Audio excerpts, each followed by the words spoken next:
നമ്മുടെ നാട്ടിൽ ഉപജീവനം നടത്തുന്ന ഒരുപാട് വേശികളുണ്ട്. ആ വേശികളുടെ ഇടയിൽ വ്യത്യസ്തനായ ഒരു പുരുഷ വേശിയാണ് ഇയാൾ. ഇയാളുടെ പേര് ജബ്ബാർ മാഷ്. ഈ നായക്ക് 2014 ശേഷമാണ് പുടുക്ക് മുളച്ചത്. എന്തായാലും ഇവന്റെ വീഡിയോ ഒന്ന് കാണാം.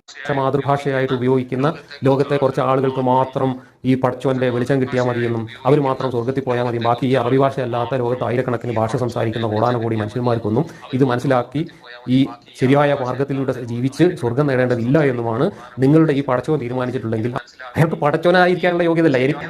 കാരണം ഒരു പടച്ചോനെ തന്റെ സൃഷ്ടികളായിട്ടുള്ള എല്ലാവരും ഒരുപോലെ കാണാൻ കഴിയണം. ലോകത്തെ ഏത് ഭാഷ സംസാരിക്കുന്ന എല്ലാ മനുഷ്യരെയും ഒരുപോലെ കാണാൻ കഴിയുന്ന ഒരു പടച്ചോൻ ആ മനുഷ്യന്മാരുടെ ഏതെങ്കിലും ഒരു പ്രാദേശിക ഭാഷ വാടകയ്ക്കെടുത്തിട്ട് ആ പ്രാദേശിക ഭാഷയിൽ ഈ ലോകത്തുള്ള മുഴുവൻ മനുഷ്യന്മാരോട് ആശയവിനിമയത്തിൽ പുറപ്പെട്ടു എന്ന് പറഞ്ഞാൽ തന്നെ ആ പടച്ചോൻ കാകാശന് കൊള്ളൂലെന്ന്. ജബ്ബാർ മാഷ് എന്ന മൂഢനായ ഈ നാറി പറയുന്നത് ഇസ്ലാം മതത്തിന്റെ മാതൃഭാഷ അറബിയാണെന്നും അറബി അറിയുന്നവർക്ക് മാത്രം അള്ളാഹു ദൈവമായിട്ടുള്ളതെന്നും മറ്റുള്ള ഭാഷ അറിയുന്നവർക്ക് അള്ളാഹു ദൈവമല്ല എന്നുമാണ് ഇയാൾ പറയുന്നത്.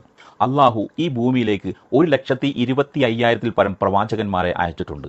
അവരെല്ലാം വന്നത് ഈ ലോകവും അതിലുള്ള സർവ്വചരാചരങ്ങൾ സൃഷ്ടിച്ചത് ഏക ദൈവമായ അള്ളാഹു ആണെന്ന് ജനങ്ങളോട് പറയുവാൻ വേണ്ടിയാണ് വന്നത്. നിർഭാഗ്യവശാൽ അവരുടെ പ്രബോധനം പാതി വഴിയിൽ ഉപേക്ഷിക്കേണ്ടി വന്നു. അന്നത്തെ കാലത്തുള്ള കുറേ ജനങ്ങൾ ഈ പ്രവാചകന്മാരുടെ വാക്കുകൾ വിശ്വസിച്ചിരുന്നു. അന്നത്തെ കാലത്ത് വിശ്വസിക്കാത്ത ജനങ്ങൾ ഈ പ്രവാചകന്മാരുടെ നേർക്ക് കൊലവിളിയുമായി പാഞ്ഞെടുത്തപ്പോൾ പാതി വഴിയിൽ പ്രബോധനം ഉപേക്ഷിച്ചുകൊണ്ട് ഈ പ്രവാചകന്മാർ പിൻവാങ്ങിയിരുന്നു. ഈ പ്രവാചകന്മാരെ വിശ്വസിച്ചു പോന്നിരുന്ന ജനങ്ങൾ പിന്നീട് ഈ പ്രവാചകന്മാരുടെ രൂപമുണ്ടാക്കി അതിനെ ആരാധിക്കുവാൻ തുടങ്ങി.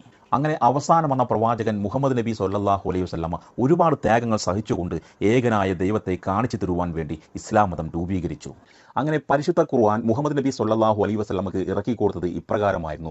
അള്ളാഹു തന്റെ സൃഷ്ടികളിൽ ഒരാളായ മലക്ക് ജിബ്രീൽ അലൈഹിസ്സലാമിനോട് മുഹമ്മദ് നബി സല്ലല്ലാഹു അലൈഹി വസല്ലമക്ക് അന്നത്തെ കാലത്ത് ആൾക്കാർ സംസാരിച്ചു പോന്നിരുന്ന അറബി ഭാഷയുടെ ശബ്ദരൂപേണ ചെവിയിൽ ഓതി കൊടുക്കാൻ നിർത്തി. പിന്നീട് നബിയും അനുയായികളും ആ ഖുർആന്റെ വാക്യങ്ങൾ മനഃപ്പാഠമാക്കുകയും പിന്നീട് മുഹമ്മദ് നബി സല്ലല്ലാഹു അലൈഹി വസല്ലമയുടെ മരണശേഷം അനുയായികൾ അന്നത്തെ കാലത്ത് സംസാരിച്ചു പോന്നിരുന്ന അറബി ഭാഷയിൽ മുസാഹിഫ് രൂപത്തിൽ ക്രോഡീകരിക്കുകയും ചെയ്തു. മുഹമ്മദ് നബി സല്ലല്ലാഹു അലൈഹി വസല്ലം മരിക്കുന്നതിന് മുമ്പ് സ്വന്തം അനുയായികളോട് ഇപ്രകാരം പറയുകയുണ്ടായി: ഇനി വരുന്ന ഇസ്ലാം മത വിശ്വാസികൾക്ക് പരിശുദ്ധ ഖുർആന്റെ വാക്യങ്ങൾ ഏത് ഭാഷയാണോ അവർ സംസാരിക്കുന്നത് ആ ഭാഷയിലേക്ക് മാറ്റിക്കൊണ്ട് അവർക്ക് പരിശുദ്ധ ഖുർആന്റെ വാക്യങ്ങൾ ഓതാം. കാരണം അറബിയായിരിക്കണം. കാരണം അറബി ഭാഷയിലാണ് പരിശുദ്ധ ഖുർആൻ അള്ളാഹു ഇറക്കിയത്. അതുകൊണ്ട് അള്ളാഹുവിന്റെ വാക്കുകൾ ധിക്കരിക്കാൻ പാടില്ല എന്ന് പ്രവാചകൻ മുഹമ്മദ് നബി സല്ലല്ലാഹു അലൈഹി വസല്ലമ സ്വന്തം അനുയായികളോട് പ്രത്യേകം പറഞ്ഞിട്ടുണ്ടായിരുന്നു. അതുകൊണ്ട് ഈ ജബ്ബാർ മാഷ് എന്ന പരമനാറിയോട് ഞാൻ ഒരു ചോദ്യം ചോദിക്കുകയാണ്.